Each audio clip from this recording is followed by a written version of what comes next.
Bună, dragii mei, bine ați venit, bine ați revenit. Sunt Meme și ca de fiecare dată înainte de a începe, vă reamintesc cât de minunați și de puternici sunteți.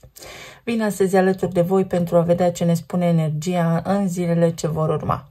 În ziua următoare sau atunci când accesezi tu această emisiune.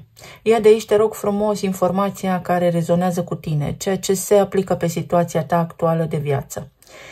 Vă mulțumesc tuturor pentru că faceți parte din această comunitate. Apreciez foarte mult faptul că îmi sunteți alături. Dacă ești pentru prima dată aici și rezonezi cu munca mea, cu informațiile pe care le vei auzi, te invit cu drag să te abonezi și să faci parte din această comunitate. Vă reamintesc faptul că foarte mulți oameni mi-au semnalat că au fost dezabonați de la canalul meu. Nu este ceva ce pot eu controla.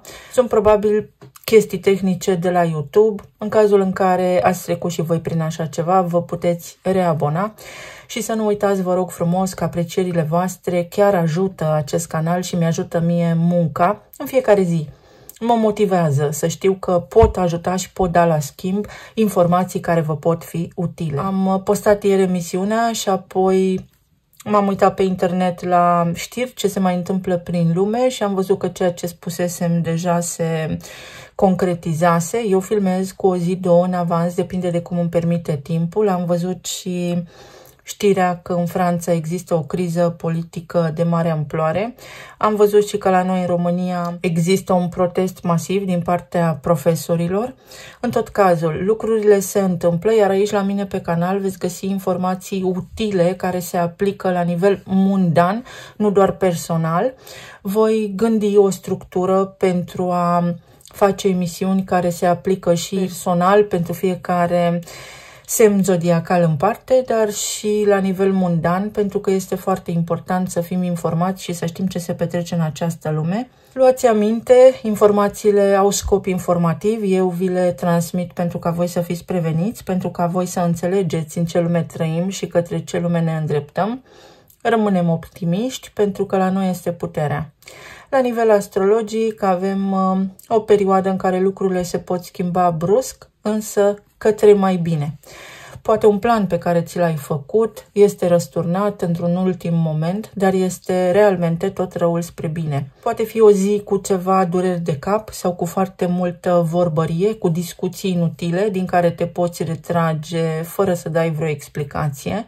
Poate fi și o zi în care să apară chestiuni legate de bani sau despre relații, unde să fie mici șocuri sau mici surprize și pe acestea le poți gestiona, mai ales dacă dai dovadă de maturitate emoțională. Avem și aspecte favorabile care se formează între Uranus, retrograd în Gemeni în acest moment, și conjuncția dintre Soare-Mercur în Fecioară. Aceste două semne sunt semne guvernate de Mercur. Mercur are legătură cu sistemul nervos, are legătură și cu comerțul și cu modalitatea în care noi gândim, vorbim, cu procesarea informațiilor. Dar recent, din studiile mele aprofundate în zona astrologiei, am descoperit că, sau mă conving din ce în ce mai mult, că restricțiile în esență nu vin toate chiar de la Saturn, ci de la Mercur prin arhetipul Fecioarei. Și acest aspect care se formează acum, dialogul dintre Uranus retrograd în Gemeni și Mercur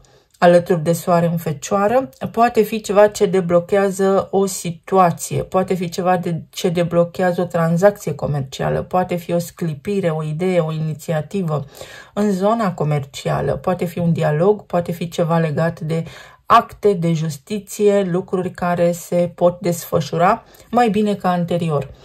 Sigur că înainte să îți fie bine, trebuie să treci prin anumite lucruri și aici voi face o comparație, poate fericită, poate nefericită. Așa îmi spune mie intuiția să o fac. Înainte de a deveni rege, David l-a întâlnit pe Goliat.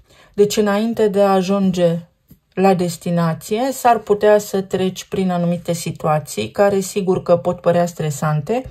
Nu lua personal nimic, încearcă să îți reglezi sistemul nervos, să te reglezi emoțional, pentru că se face un transfer de date. Pot apărea din nou știri legate de planul internațional. Trăim într-o lume care se schimbă de la o zi la alta, iar scopul acestui canal, pe lângă tarotul clasic și astrologia clasică, este acela de a vă ajuta. Să vedem mai departe ce ne spun tranzitele. Avem și o conversație strânsă și tensionată între Jupiter, care este în Rac, Marte, care este în Balanță, și Pluton, care este în Vărsător.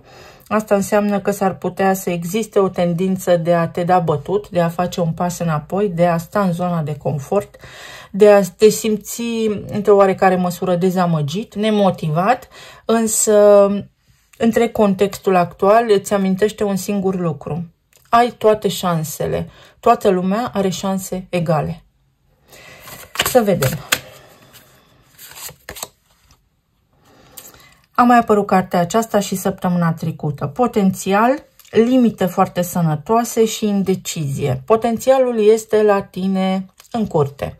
Decizia îți aparține. Uite, vorbeam despre Marte din Balanță în aspect tensionat cu Jupiter din Rac și cu Pluton din Vărsător. Pluton este în retrogradare în Vărsător și el schimbă situații. Decizia este cam clară, atât că ție îți lipsește curajul de a acționa. Dacă ai acum o situație stresantă în viața ta sau trebuie să iei o decizie, să știi că tu de fapt știi care este răspunsul corect.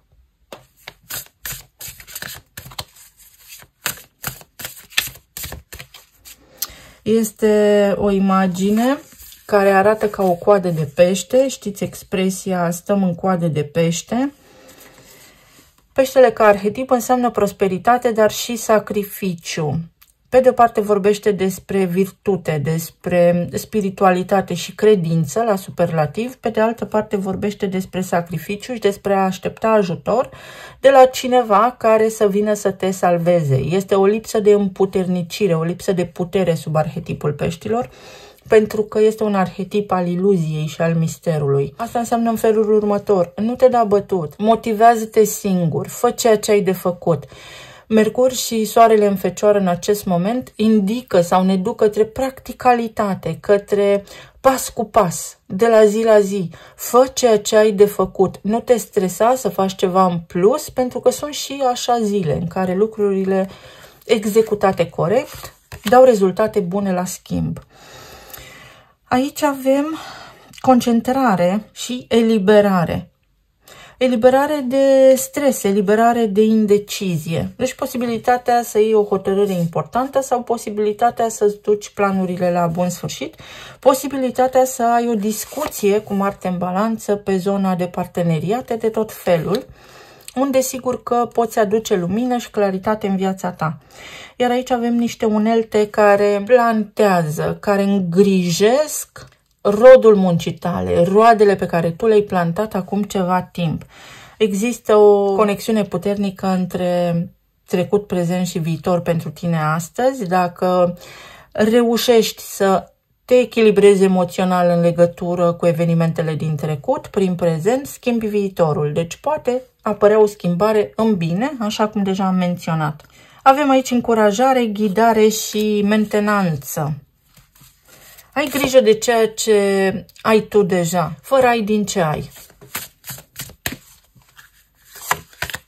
Și Soarele, pentru că se rezolvă lucrurile. Vei fi susținut de conjuncția Soare-Mercur din Fecioară, să nu fii rigid și să te poți abate, dar într-o formă productivă și eficientă, de la tiparul, felul tău de a fi, pentru că este bine.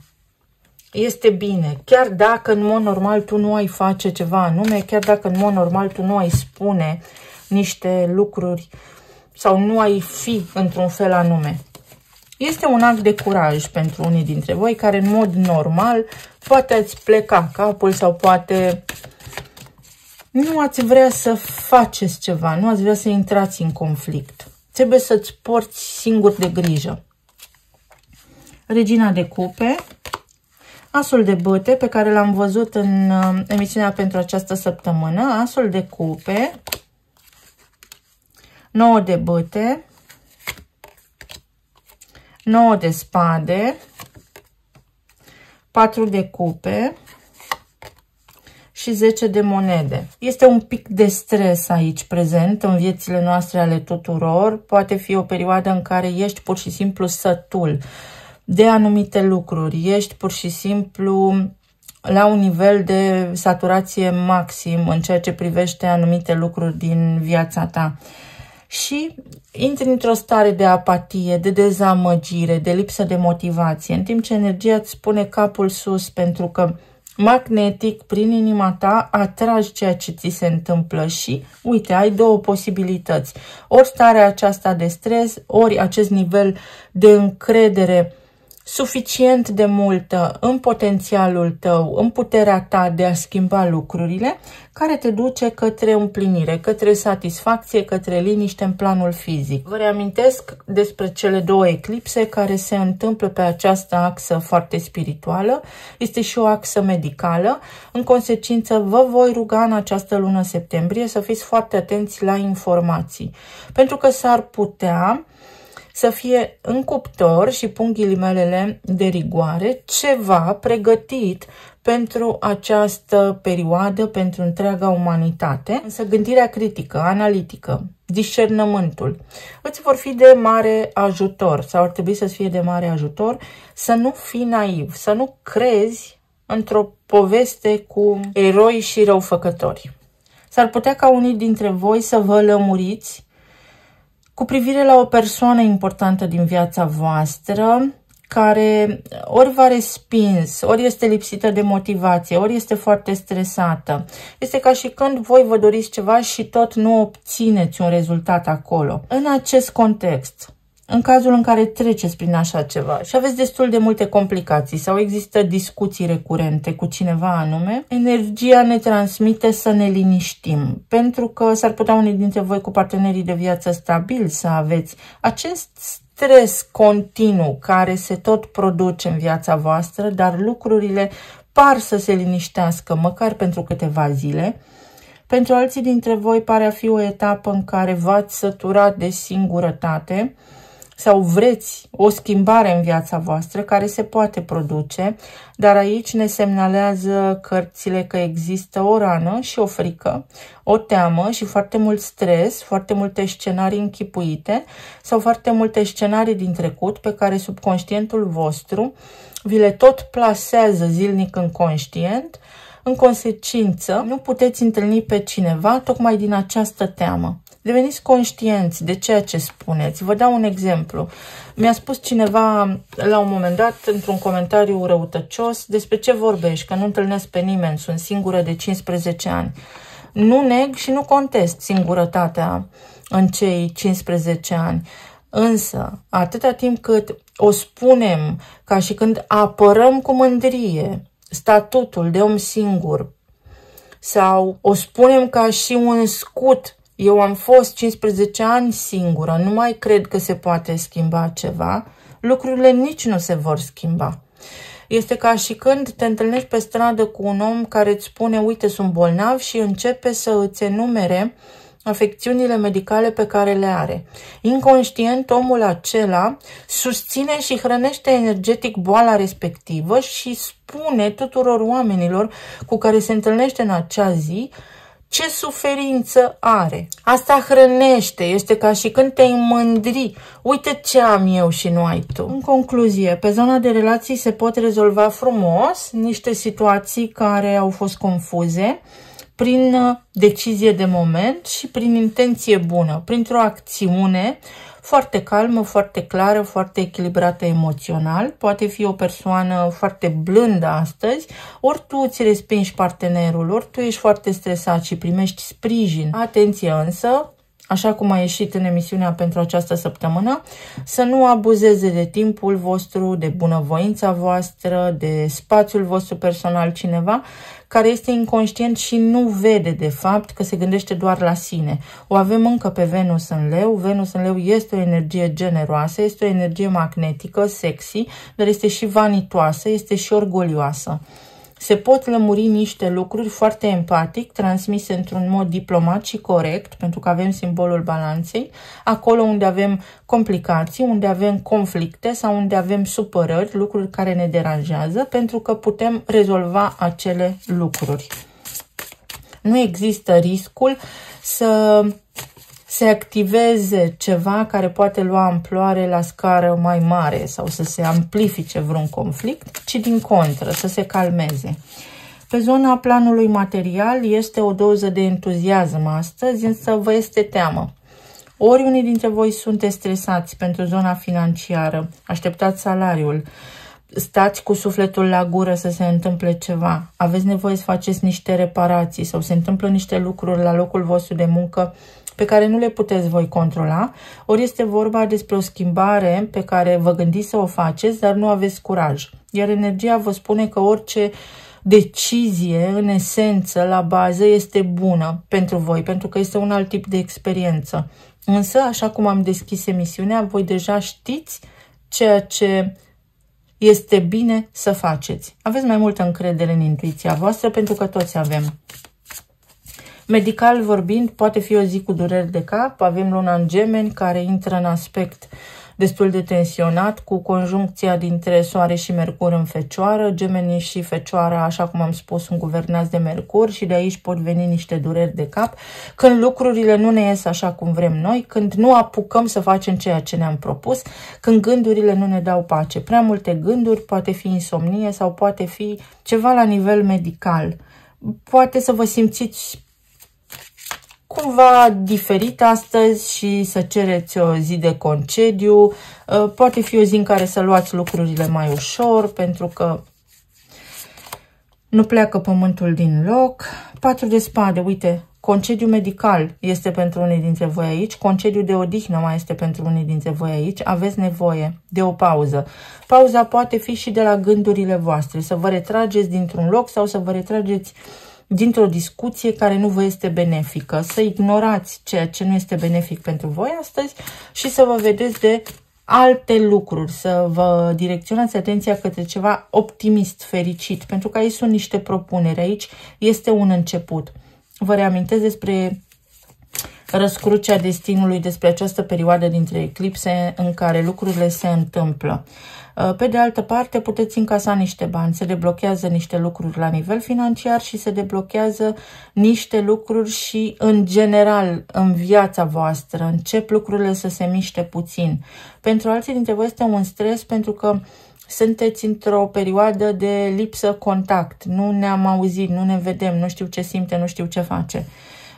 Pentru unii dintre voi, mesajul este persoana la care vă gândiți voi are familia sa sau este prinsă, cuprinsă de rutina sa proprie și în acest moment nu comunică telepatic, nu comunică emoțional cu voi. Tocmai de aceea este și starea aceasta de agitație interioară la voi, pentru că este o lipsă.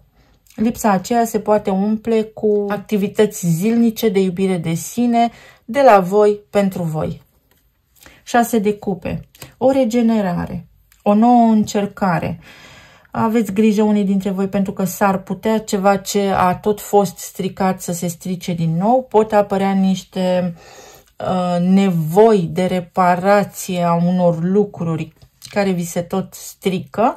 S-ar putea să fie nevoie să investiți ceva bani în repararea unor obiecte astăzi. Poate fi pentru unii dintre voi fix următoarea idee: nu cumpărați ceva nou pentru că merită să repari. Se poate repara un lucru la care tu te gândești sau ceva ce s-a stricat și te stresează. Pentru alții dintre voi își revin lucrurile la locul de muncă, nu te stresa, cineva nu a vorbit serios, a fost o neînțelegere, o eroare în comunicare, o disonanță în sunet, adică una s-a discutat, alta s-a înțeles. Poate fi ceva bun pe zona de familie, pot fi copiii implicați astăzi în discuție, poate unii dintre voi sunteți stresați în acest sens, dar este un stres care se va îndepărta ușor, ușor de voi. 2 de monede, această decizie care trebuie luată, dar să știți că orice ar fi, decizia vă avantajează, pentru că este experiența voastră. Sfătuiți-vă cu un aliat de nădejde, cu un prieten bun, pentru că veți primi ghidare. Nu sunteți singuri pe lume, poate cu ai voștri copii sau poate în legătură cu ai voștri copii vreți să luați o decizie. Nu este încă timpul pierdut și nu ați ajuns în termenul limită. Nu sunteți neapărat presați de timp, deși Saturn este implicat în această poveste, în aceste 2 săptămâni, dar uite, aveți timp de gândire. Aveți timp de gândire. Se întâmplă lucrurile în așa fel încât să aveți timp de gândire și să găsiți soluția optimă. Spânzuratul. Pe data de 12, am spus și în emisiunea acestei săptămâni, pe data de 12 poți rezolva o situație. Până pe data de 12 te poți simți un pic mai apăsat, uite, mai obosit, dar începând cu data de 12 până în data de 21 și foarte interesant că sunt numere în oglindă. Se poate elibera ceva de o situație neplăcută. Unii dintre voi aveți dureri în întreg corpul. Atenție la efortul fizic, la oase și la glezne.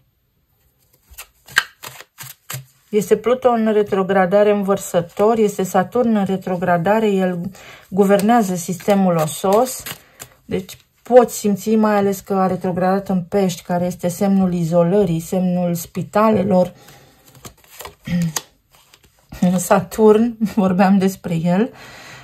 Dacă îți vezi de treaba ta prins curaj și îți structurezi mintea, reușești să faci tot ceea ce îți propui. Pe de altă parte se închide un ciclu în această perioadă. Aici avem o remiză. Chiar și atunci când crezi că nu se mai poate face nimic, tot se poate face ceva. Și Taurul. Poate fi o perioadă în care nu ai încredere în tine, iar energia, cărțile, la nivel general îți transmit să o faci, să ai încredere în tine, pentru că, uite, vei scăpa de aceste neajunsuri, poți scăpa de aceste neajunsuri, poți ieși din această situație stresantă. Pentru alții dintre voi este o veste bună, se întâmplă ceva bun, o declarație de dragoste, ceva ajunge la final de drum, te poți muta, te poți relaxa, poți primi o mărire de salariu sau îți poți găsi un loc de muncă. Să fiți atenți la glandele suprarenale și la odihnă, pentru că este o lipsă de odihnă. Poate voi dormiți, dar somnul vostru nu este de o calitate bună. Nici eu nu m-am odihnit bine aseară, am dormit conștient, pur și simplu știam ce se întâmplă în jurul meu, foarte ciudată această senzație, dar este din cauza egregorului energetic activ în acest moment. Este o încheiere, o situație care ajunge să se încheie, este o concluzie foarte importantă de schimbare. Se schimbă niște lucruri sau tu trebuie să iei această hotărâre că ceva, gata, a ajuns la final. Să vedem ce ne spun și talismanele.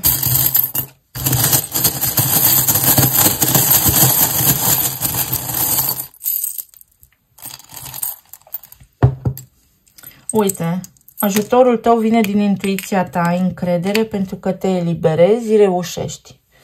Reușești, apare o schimbare, ai încredere în această schimbare. Marte din Balanță, nu te stresa și nu te enerva. Vei vedea că la scurt timp după vei uita despre acest stres, dar el va rămâne stocat, înregistrat în corpul tău fizic. Și apoi nu vei ști ce te doare, nu vei ști care este cauza următoarelor simptome care pot apărea. Alice în țara minunilor. Trezește-te, Alice, Alice, trezește-te, spunea iepurașul cel alb. Trebuie să cauți, să cercetezi, mergi până în adâncuri, caută bine, înțelege bine sau găsește motivația din spatele intenției tale. Cineva te caută, poate cineva te stresează, stă pur și simplu pe capul tău, cum se spune popular, și vrea să vorbească cu tine. Pe de altă parte, pentru unii dintre voi este o perioadă în care să fiți atenți la ceea ce visați. Uite, se rezolvă ceva pe zona de relații, unde o persoană dragă ție intenționează să se schimbe. Se schimbă și la nivel financiar o situație. Pentru aceia dintre voi care ați fost mai strâmtorați, lucrurile se schimbă, încep apele să se liniștească. O pasăre a Phoenix, această transformare care aduce lucruri bune. Și în zona de relații, trandafirul este o floare cu o vibrație foarte înaltă. Este necesar pentru tine să te reglezi emoțional, să te reglezi mental. Asta înseamnă că îți ridici vibrația și alt potențial se poate manifesta. Aici avem temperanța, calm și voie bună, ajutor în ultimul moment sau o persoană te poate inspira astăzi roata destinului. În sfârșit îți surâde norocul, a venit și timpul tău, a venit și vremea ta, vine timpul tău, vine vremea ta, vine vremea când reușești, vine vremea când zici, Evrica, am reușit.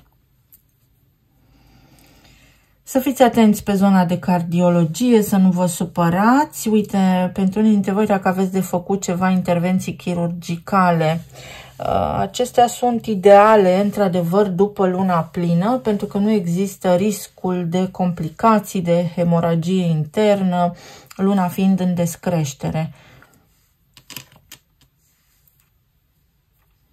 Un palmier și inițiala I, intern sau interior sau internațional.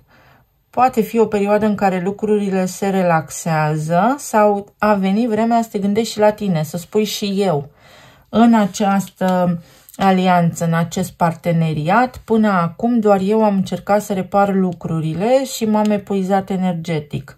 Și poți transmite foarte galant, foarte empatic, foarte diplomat asta, pentru că altminteri situația rămâne neschimbată. Deci nu lăsa pe cineva să abuzeze, să-ți consume energia ție.